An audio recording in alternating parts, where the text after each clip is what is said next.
कक्षा 7 विषय हिंदी इकाई 4 देश के नाम संदेश पत्र।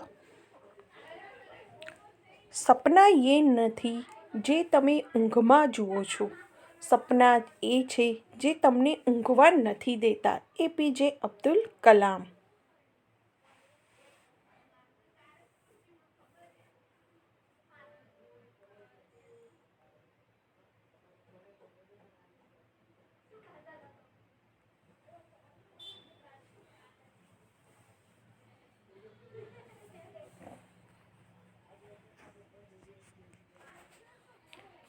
एपीजे अब्दुल कलाम देश के नाम एक संदेश देते हैं भारतवासियों को, जिसके बारे में इस लेसन में हमें सिखाया गया है। उन्होंने देश के लोगों को संबोधित करके एक पत्र लिखा है और उस पत्र में से हमें क्या सीख मिलती है वो हमें इसमें से सीखना है। हमने पत्र के बारे में जाना है। यहाँ पर अपनी बात भेजने का एक अन्य माध्यम है ईमेल। इसकी बात है ईमेल किया है। यहाँ हमारे देश के पूर्व राष्ट्रपति एवं missile man doctor Abul Pakir Jainulabdeen Abdul Kalam ने नई दिल्ली से 19 मई 2005 के दिन "क्या आपके पास देश के लिए 10 मिनट है?" नाम से देश के नागरिकों को ईमेल किया था, जिससे देशवासियों में देश भावना, कर्तव्य पालन का भाव विकसित हो। तो एपीजे अब्दुल कलाम ने देश के नाम ईमेल किया था और सब अपने देश को दिल से प्यार करेंगे। पत्र यहाँ से भेजा गया है। मातृछाया ऊंची शेरी, गांव मेसपुरा, तहसील भाभर, जिला बनासकांठा, दिनांक 24/12/2011। किरण, प्रिय मित्र हर्ष, नमस्ते। मैं यहाँ सुकुशल हूँ। आशा है वहाँ सभी सकुशल होंगे। तुम्हारा खत मिला, पढ़कर खुशी हुई। मैंने डॉक्टर अबुल कलाम का देशवासियों के नाम भेजा गया एक ईमेल पढ़ा, वही तुम्हारे लिए प्रेषित कर रहा हूँ। डॉक्टर कलाम अपने संदेश की शुरुआत में ही पूछते हैं, क्या आपके पास अपने देश के लिए 10 मिनट का समय है? तो ईमेल में उन्होंने फर्स्ट वाक्य ये लिखा था, यदि है तो इसे पढ़िए और वरना अपनी मर्जी आपकी है।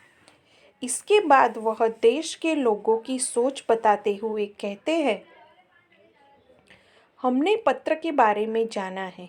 यहाँ पर अपनी बात भेजने का एक अन्य माध्यम है ईमेल।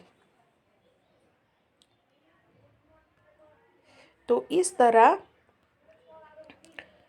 हमारे पूर्व राष्ट्रपति एपीजे अब्दुल कलाम ने देश के नाम एक संदेश भेजा था, ईमेल किया था और उसमें लिखा था कि आपके पास 10 मिनट का समय है देश के लिए।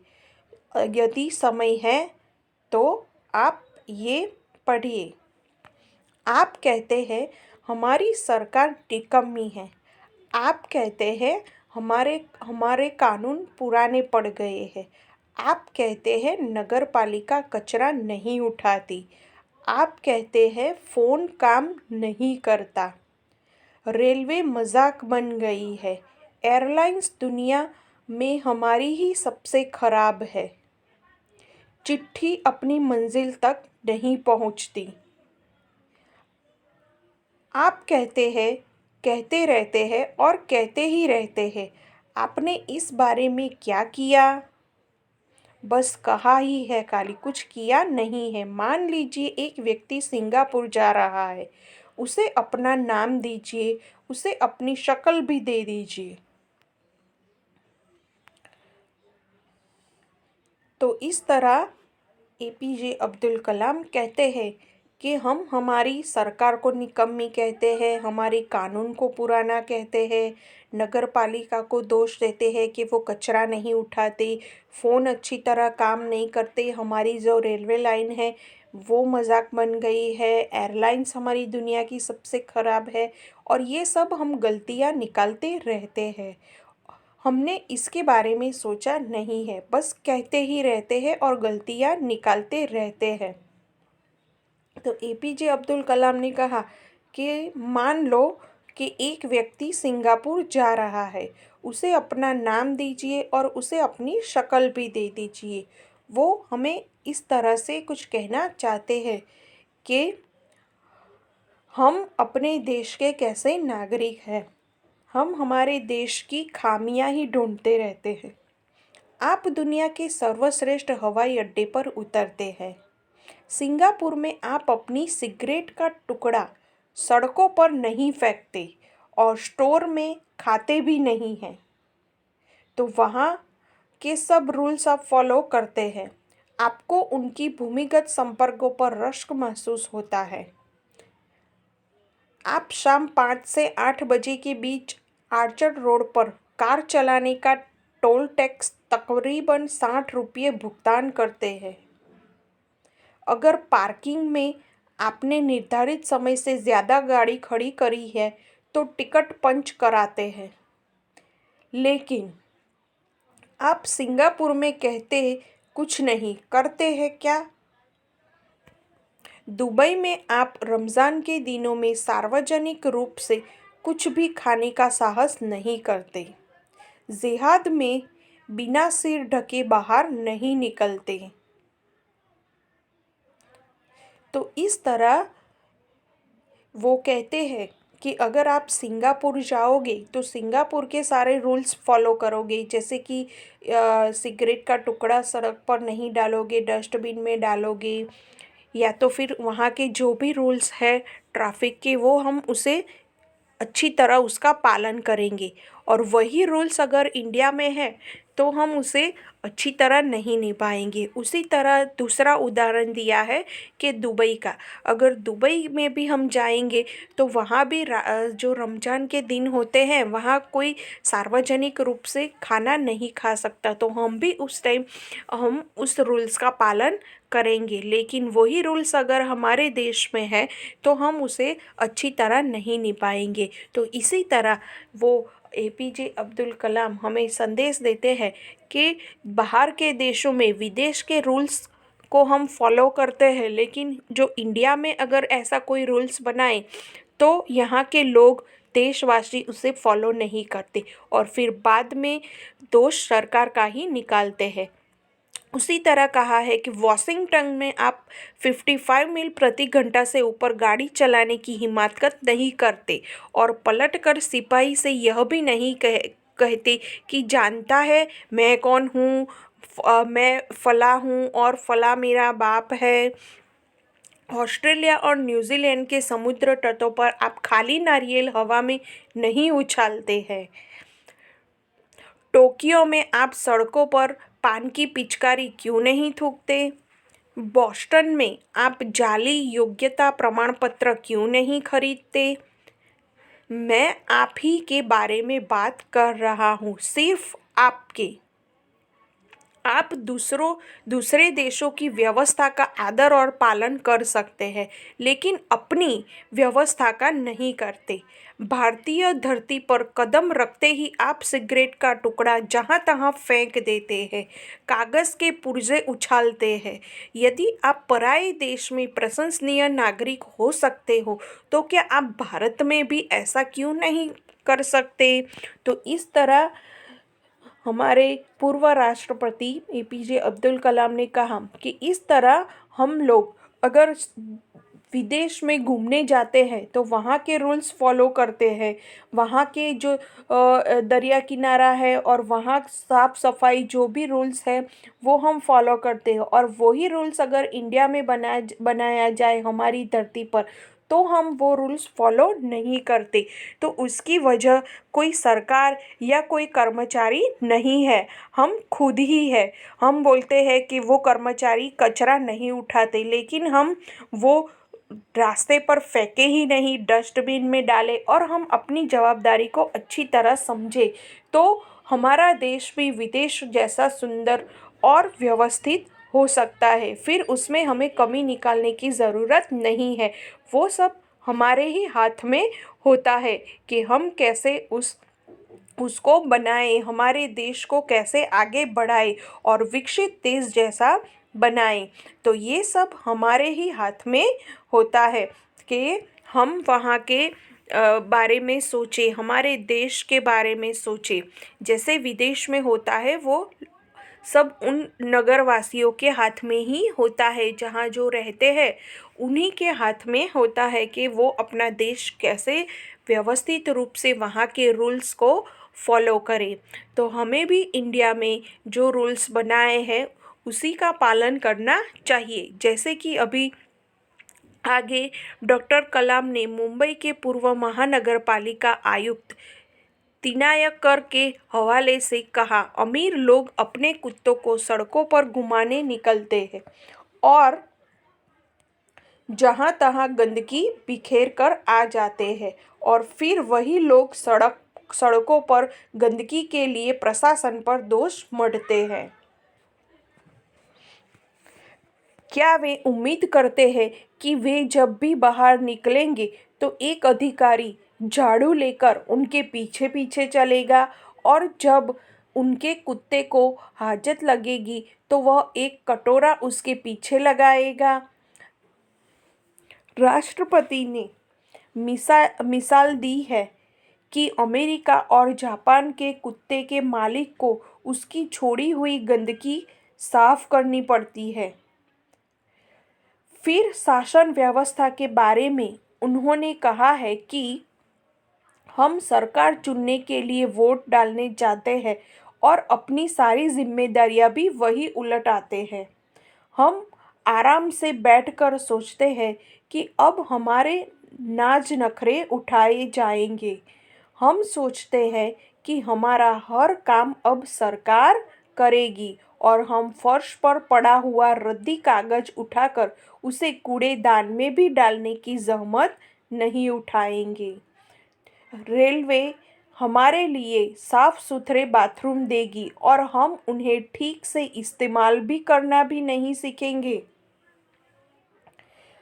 डॉक्टर कलाम समाज की ज्वलंत समस्याओं की ओर इशारा करते हुए कहते हैं, तो इस तरह वो कहते हैं कि अगर विदेश में किसी मालिक का कुत्ता रास्ते पर उसे गंदगी करे तो उसे खुद साफ करना पड़ता है, लेकिन हमारे यहाँ ऐसा नहीं है। गंदगी कर कर चले जाते हैं और फिर प्रशासन को ही दोष देते हैं और कहते हैं कि सब जगह गंदगी ही गंदगी है। डॉक्टर कलाम ने कहा कि अगर वहाँ के लोग कुत्ते को भी घुमाने ले जाते हैं और सड़क पर अगर उन्होंने उनके कुत्ते ने गंदगी कर ली तो वो उन्हें खुद उठानी पड़ती है और यहाँ के लोग ऐसा नहीं करते। इसी वजह से हमारे आजू बाजू आसपास जो भी है वो गंदगी फैली हुई होती है। अगर कोई खुद का ही कचरा खुद डस्टबिन में नहीं डालेगा और ऐसा सोचते हैं कि सरकार उनके पीछे एक एक आदमी लगा दे कि वो घूमते रहे उनके पीछे और उनकी गंदगी साफ करते रहे, तो ऐसा नहीं हो सकता। हमारे देश की जिम्मेदारी हमारे ही हाथ में है कि हम उसे कैसे स्वच्छ रखें। इसीलिए अभी हमारे देश में जो स्वच्छता अभियान चल रहा है वो उसी के लिए ही है कि हम भी हमारी जिम्मेदारी समझें और इधर उधर गंदगी ना फैलाएं और हमारे देश को भी विदेशों जैसा साफ सुथरा और विकसित देश बनाने की ओर आगे बढ़े। हम अपनी जिम्मेदारी खुद समझेंगे तो हमें किसी को दोष देना नहीं पड़ेगा। हर एक व्यक्ति खुद की जिम्मेदारी समझे। समाज की ज्वलंत समस्याओं पर भी हमारा ऐसा ही रवैया है। हम ड्राइंग रूम में बैठकर दहेज के खिलाफ गला फाड़ते हैं और अपने घर में इसका उल्टा करते हैं और बहाना देखिए पूरी व्यवस्था ही खराब है ऐसा बहाना बनाते हैं। अगर मैं अपने बेटे की शादी में दहेज नहीं लूंगा तो इससे कौन सा बड़ा फर्क पड़ जाएगा। इस व्यवस्था को बदलेगा कौन। यह व्यवस्था है किसकी। आप आसानी से कह देंगे। व्यवस्था में शामिल है हमारे पड़ोसी, आसपास के घर, अन्य शहर, अन्य समुदाय और सरकार। लेकिन मैं और आप कतई नहीं। जब कुछ अच्छा करने की हमारी बारी आती है तो हम अपने परिवार को सुरक्षित कवच में घेर लेते हैं, दूसरे देशों की ओर निहारते हैं और इंतज़ार करते हैं कि कोई मिस्टर क्लीन आएगा, अपने जादुई हाथों से चमत्कार करेगा। और ऐसा नहीं होता तो आप देश छोड़कर ही चल देते हो। उन्होंने कहा है उन्होंने कहा हम अपने भय से भागकर अमेरिका जाएंगे, उनके गौरव का गुणगान करेंगे, व्यवस्था की प्रशंसा करेंगे और जब न्यूयॉर्क असुरक्षित हो जाए तो आप इंग्लैंड भाग जाएंगे।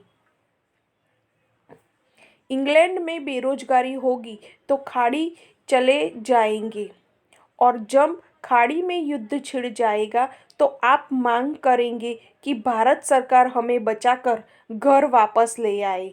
हर कोई देश को गाली देने को तैयार है पर व्यवस्था में सकारात्मक योगदान के बारे में नहीं सोचता। क्या हमने अपनी आत्मा को पैसों के हाथों गिरवी रख दिया है। इस प्रकार इस ईमेल के जरिए डॉक्टर कलाम व्यवस्था में नागरिकों के सकारात्मक योगदान के लिए देशवासियों को झकझोर देते हैं। श्रेष्ठ नागरिक बनने की शुरुआत करने की अपील करते हुए संदेश में कहा गया है कि अगर आप वाकई संदेश से सहमत हैं तो इसे अपने 10 और साथियों को ईमेल से भेजिए। परिवार के सभी बड़ों को मेरा प्रणाम। तुम्हारा मित्र किरण। तो इस तरह से देशवासियों के नाम उन्होंने संदेश भेजा है। हम अगर सरकार चुनते हैं और उन्हें वोट डालते हैं तो हमें ऐसा लगता है कि हमने हमारा कर्तव्य निभा लिया, अब सरकार सब देखेगी, हमें अब कुछ करना नहीं है। तो ऐसा नहीं होता। हमें अपनी जिम्मेदारी निभानी चाहिए। हमें गंदगी नहीं फैलानी चाहिए। हमें जैसे कि कागज़ और कुछ भी कचरा देखते हैं तो उसे उठाकर हमें डस्टबिन में डालना चाहिए, उतनी ज़हमत रखनी चाहिए। हमारे देश की जो व्यवस्था बनाई गई है जैसे कि रेलवे, एयरलाइंस या कोई भी व्यवस्था हो, अगर वो साफ़ बनाई गई है, साफ़ सुथरी बनाई गई तो उसे गंदा कर हम ही करते हैं। इसीलिए ये जिम्मेदारी के है हमारी कि हम उसे अच्छी तरह इस्तेमाल करें और उसे साफ़ सुथरी रखें। तभी तो हम हमारे कर्तव्य में आगे बढ़ पाएंगे और हमारे देश को भी आगे बढ़ा पाएंगे। अगर कोई ऐसा सोचे कि हमारा देश ऐसा है वैसा है और वो लोग बाहर चले जाते हैं हमारी देश को खराब बोलकर, लेकिन वो वहाँ जाकर वहाँ के देश के सारे नियम कानून को पालन करते हैं, वही अगर हम हमारे देश में उस नियम कानून की व्यवस्था का पालन करें तो हमारा देश भी आगे बढ़ सकता है। फिर बाहर के देश में जाके जैसे कि अमेरिका और वहाँ कोई मुसीबत आती है तो दूसरे देश पे चले जा, दूसरे देश में मुसीबत आती है तीसरे, और फिर लास्ट में सरकार को बोलती है कि हम तो भारत देश के वासी हैं, हमें हमें हमें बचा लो, हमारे देश हमें वापस ले आओ। जब मुसीबत आती है तब हमारा देश हमें याद आता है, लेकिन पहले से ही हम यहाँ के देश के प्रति हमारा जो कर्तव्य है वो हम अच्छी तरह निभाएंगे तो हम उसे आगे ला पाएंगे।